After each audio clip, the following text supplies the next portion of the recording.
That's it. We're live. Thank you so much for being with us, Minister Orit Farkash-Hacohen. I know that you're busy and you have a busy schedule, and I know you're on your way from one meeting to the next, but I'm very, very honored that you agreed to be with us to interview this special series interviews of women in politics. This is the subject of our special series, and we've chosen women that we believe we can learn from. This group, the Born to Do business community, is a group of purpose-driven, mostly women entrepreneurs who are actually wanting to do good, wanting to have an impact in the world.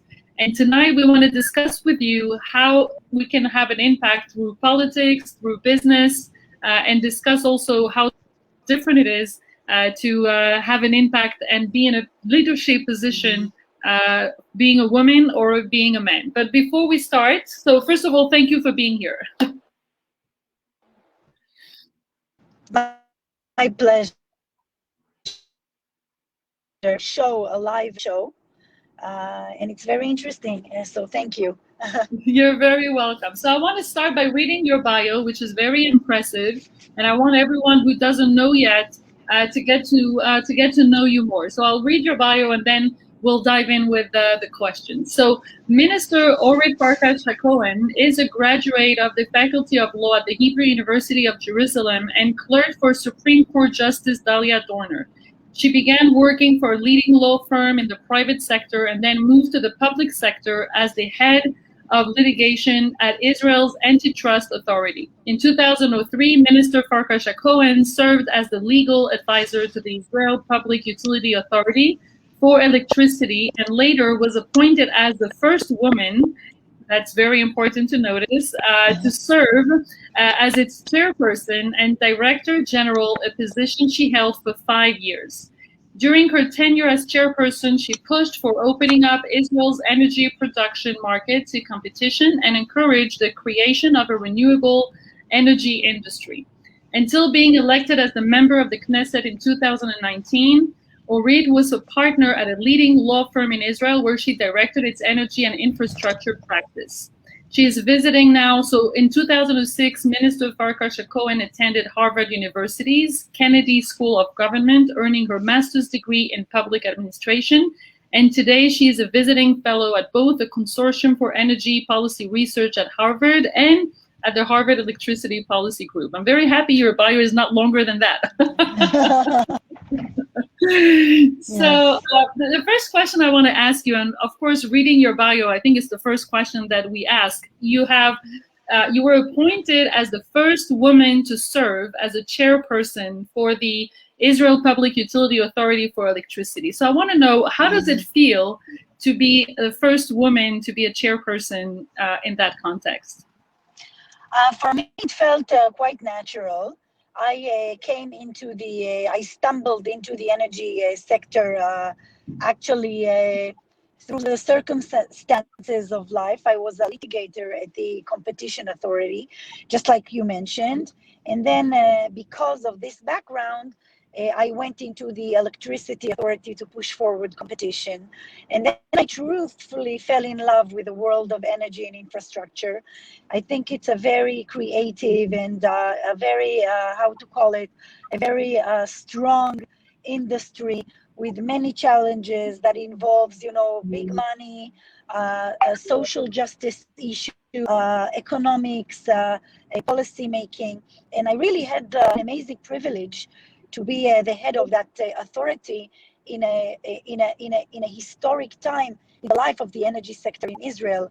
When Israel found natural gas offshore of its Mediterranean water, and when I started opening up the market to the first solar and renewable energy market, and of course my main achievement was to introduce competition to this very monopolistic market. And the way the electricity market is looking up today, and only today they published that soon enough, private consumers will be able to choose between different energy suppliers So this is exactly was my vision, and to see everything now uh, coming together and happening, it is a great satisfaction for me. It was also, I think, the hardest position I ever held, and in a way, it prepared me to being a minister. Wow, amazing. But I'm hearing you talking and I'm thinking, was it the first time it was a woman because of the leadership position or because of the industry sector, which we naturally maybe don't see many women being in that sectors, or did you have to fight for both? I never saw myself as a woman, you know, admitting myself or putting my candidacy on the table because I should get it because of my gender.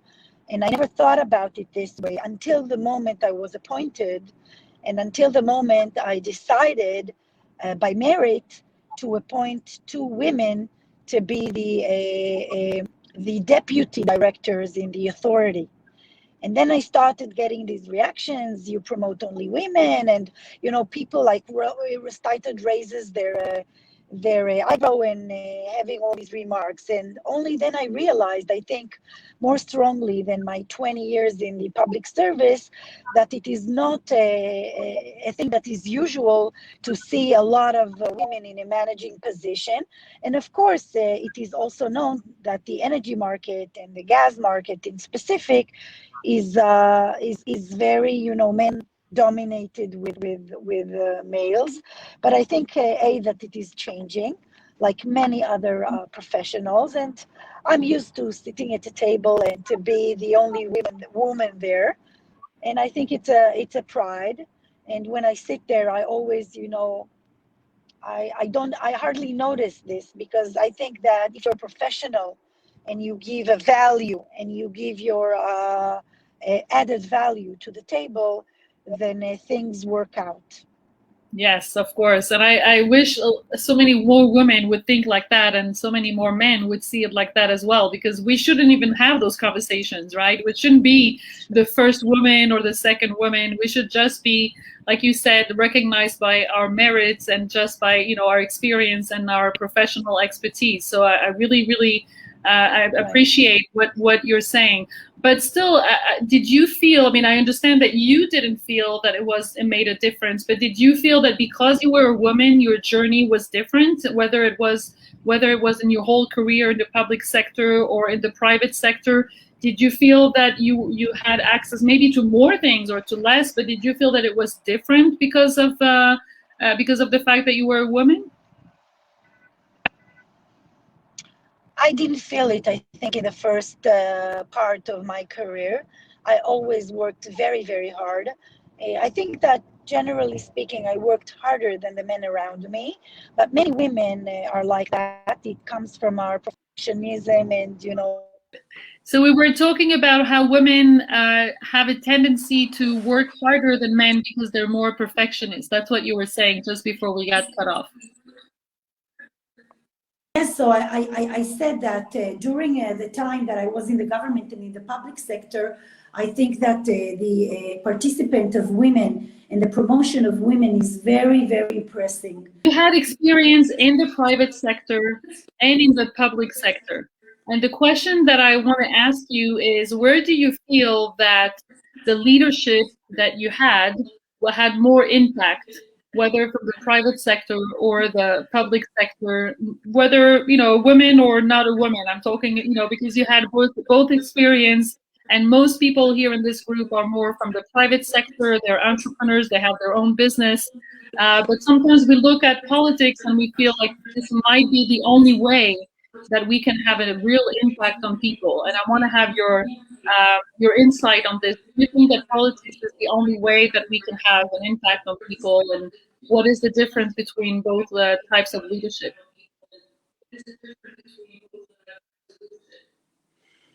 Actually, it's a very interesting question, which I didn't think about it quite frankly.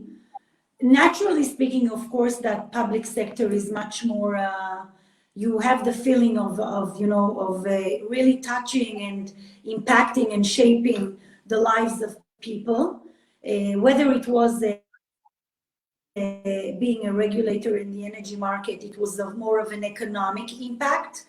And now, being the Minister of Tourism, I feel a very big, how would you say, like a shlichut, like Mission? I feel a very strong obligation, sense of mission, exactly what I do. Being a Minister of Tourism in the area in times of COVID-19 is pretty challenging. Tourism industry is the one who's been hit the most. And, you know, I feel like a warrior for this industry at these times, fighting for hotels to open up, fighting for creating the green touristic islands, which we created in the government with my encouragement and together with the Minister of Health in Eilat and in the Dead Sea. Helping the villagers, the Zimmerim, the bed and breakfast, little hotels to open up as quickly as possible. And you know, I'm also a member at the security cabinet and in the COVID-19 cabinet. So when you're a minister, you're affecting not only your own ministry, but the whole policy making as a government. And it's a really very humbling experience.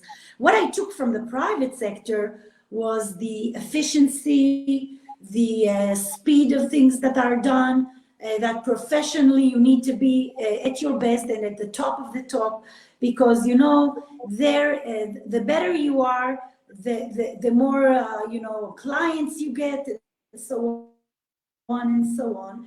And it also was a very humbling experience after being a regulator of an industry, representing them before the government. I started to realize how a government should be more sensitive to the needs of the private sector, to stability and to certainty, and how much they are affected by, by a public sector who is not very sensitive to them. Right. So you basically took both world, and you're taking everything that you can to actually help you serve better. So you're really you're at the right place with all the experiences that you've had until now. So that's amazing. I want to ask you about, as you know, this community is called the Born to Do business, and so we strongly believe that we are born, just like you said, with a mission. We're with a mission to do something, to change the world, to have an impact, to bring something different, to share our gifts. And when I interview people, I always go back to the source. Did you know that you were going to go into politics from the beginning? Was that a mission that you felt that you were going to be in a high position of leadership from the beginning, or is it something that came up as with opportunities or people that you met? So, what did you know from the beginning that is connected to what you do today? Well, if you were asking me, did I anticipate me being a politician? So the answer is 200% no.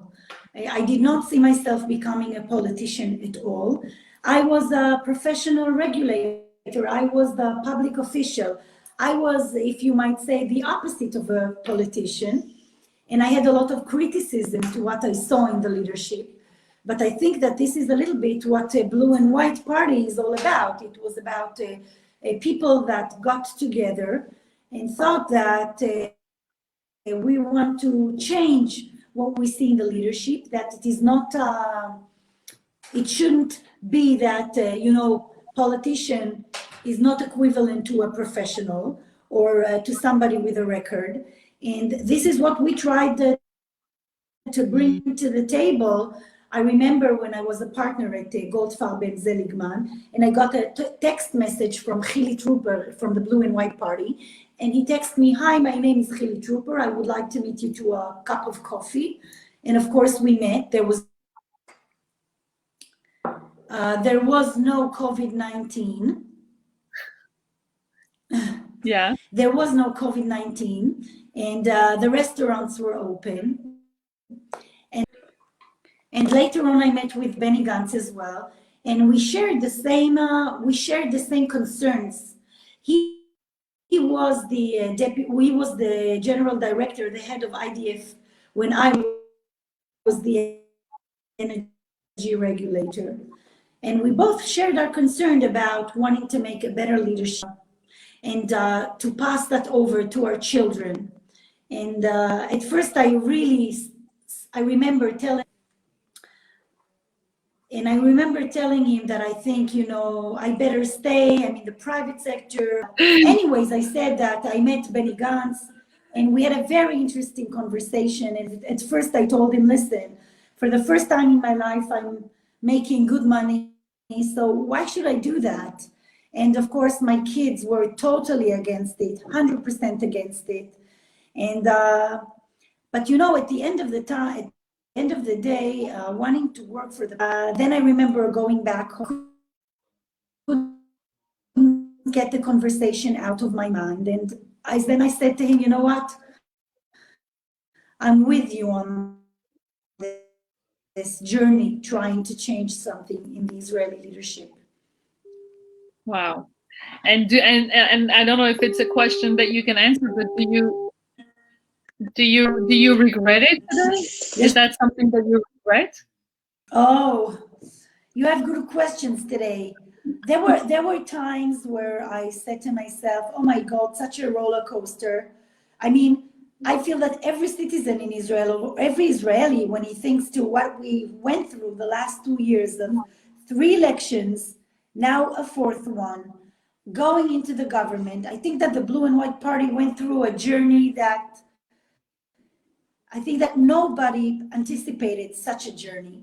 But on the other hand, being a minister, restraining things as the Blue and White Party that we think that should be restrained in this government, influencing for the better as a Minister of Tourism, influencing for the better in the COVID-19 policy, in the COVID cabinet, in the ministry. You know that I was among the strong voices that once we have millions of people vaccinated, the market and the economic should open, and we should give back the life to hundreds of thousands of Israelis who are unemployed.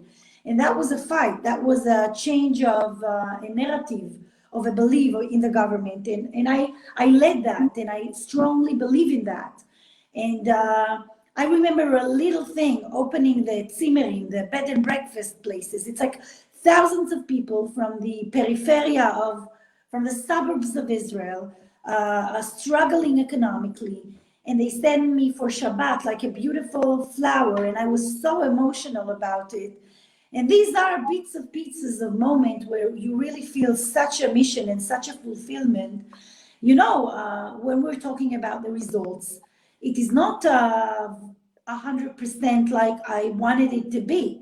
We wanted a better unity government. We wanted Benny Gantz to become a prime minister after a year and a half, which unfortunately doesn't happen. We feel bad and about dragging the people of Israel to a fourth election in 2 years. And in that sense, it's not a feeling of success, but it does. My heart is very whole and clean in the sense that I know that we came in trying to do the right thing, and that we're keeping doing it as long as we're in the government. And now it's up to the public, for the Israeli people, to decide what will happen next. Yeah, definitely. So I want to ask you one last question, and then I'll let you go to your meeting.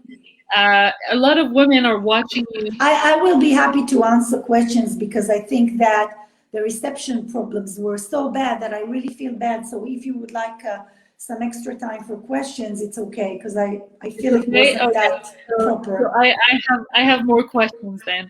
Okay. So the one before the last question would be: do you feel you being in a like we said before, surrounded sometimes with more male leaders than female leaders? Do you feel like there's a difference between the way women are in leadership roles and the way men are in leadership roles? Do you find that there is a difference, or do you feel it's only a personality question and there's no difference?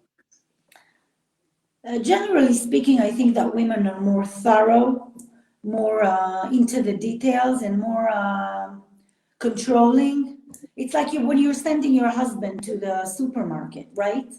And you're giving him that list, Right. and you want to make sure that everything on the list was done.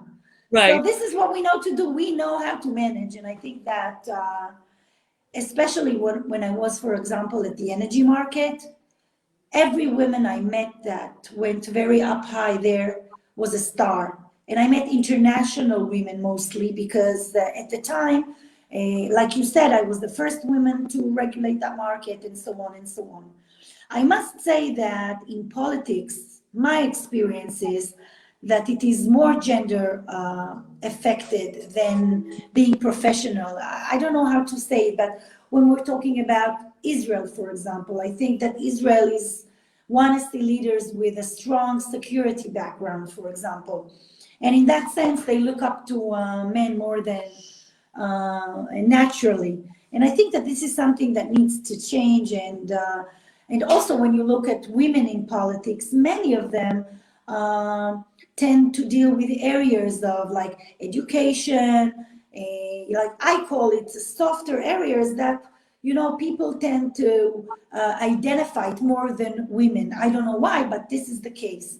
And when somebody like me comes from areas of economics, of competition, of uh, of other stuff, then maybe it's different. Right, it is, and luckily for us, you're opening the doors for many more women to come. And so, my last question would be for the women that are listening to us and to you, and if we want to go into those high leadership positions that are also position of power and also position of being able to have an impact, what would be your advice to those women who do want to have an impact, but not from the soft areas like you've mentioned, but more from a leadership, powerful place? What would be an advice that you can give to those women if they want to get to that place? I think, first of all, my advice would be passion. If you want to go through that road, you need to be very, very passionate about the path that you're taking.